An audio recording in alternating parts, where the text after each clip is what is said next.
Kris Van Cleave is here now with us from Washington today. Kris, thank you for joining us. I want to ask, what makes the Ford F-150 so much safer than the others? Well, Jamie and Vlad, part of this was the F-150 was being redesigned when IIHS started doing these small overlap tests. It was a relatively new test, and, cars are designed over a many-year process, many years in advance. So some of this just happened that the new F-150s, which started coming out last year, they're all aluminum, were in the process of being designed when they started looking at this kind of crash test. So Ford last year in 2015, their four-door model did very well, but their smaller crew cab didn't do as well. They re-engineered the crew cab, the extended cab, to fit the four-door cab with some additional reinforcement, and that's why they've done better. Now, in each of these other cases, the Tundra, the GMC, the GM, and the Dodge, these are further in their lifespan than the F-150. So IIHS expects that as these vehicles are updated, that this crashworthiness will improve. So was this a little unfair because Ford had a little bit of an advantage here, that they were already redesigning it? Well, I think the Institute would argue that it's not a question of fairness, it's a question of safety and saving lives. And part of why they do this testing is to expose where vehicles need to be better. One of the ways that you do that is by ranking them, and then that gives an incentive for the automakers to make these changes. It's important to note that all of the vehicles meet all of the existing federal standards for safety. But as we've seen in our reporting about other issues, there is often some space between what the federal regulations say and what the ideal for safety is. And Kris, now, what are automakers saying about the crash tests?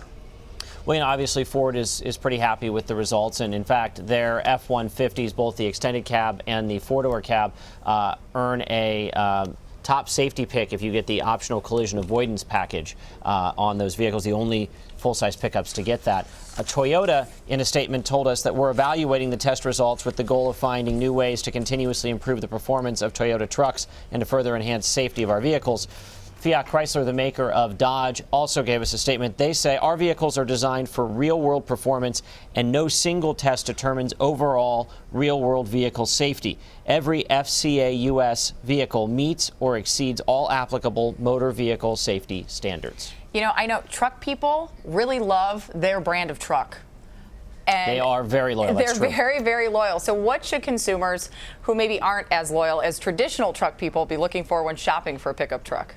Well, so a couple of things. The pickup market is a huge profit generator for the car makers. This is a very important genre of vehicle, and buyers are very loyal. People tend to buy the F-150 over and over and over, or they buy the Sierra over and over and over. So, some of this is people are just going to buy what they're going to buy. But, certainly when you're looking at this particular crash test, the Ford outperforms the others. Now, when you look across the board, pickup trucks, the full-size trucks, do pretty well in crash tests. They are a big, heavy vehicle, and generally means you fare fairly well. But it never hurts to do the research and look at what the crash tests show when it comes up to making up your mind. What really is sobering is when you look at the way these vehicles responded in the accidents and how some of the engine compartments come into the passenger cabin of these trucks. It is sobering when you think about some of the injuries. You had, if you put the Ford next to some of the other tests, you could see the person in the Ford walk away from the accident, whereas the other person maybe have to be cut out of the vehicle.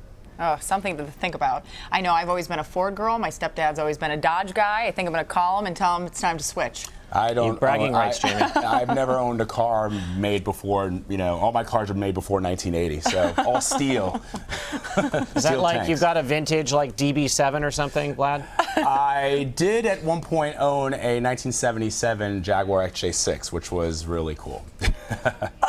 I expect nothing less. Exactly, Kris. I'm with you. Kris Van Cleave in Washington. Thank you.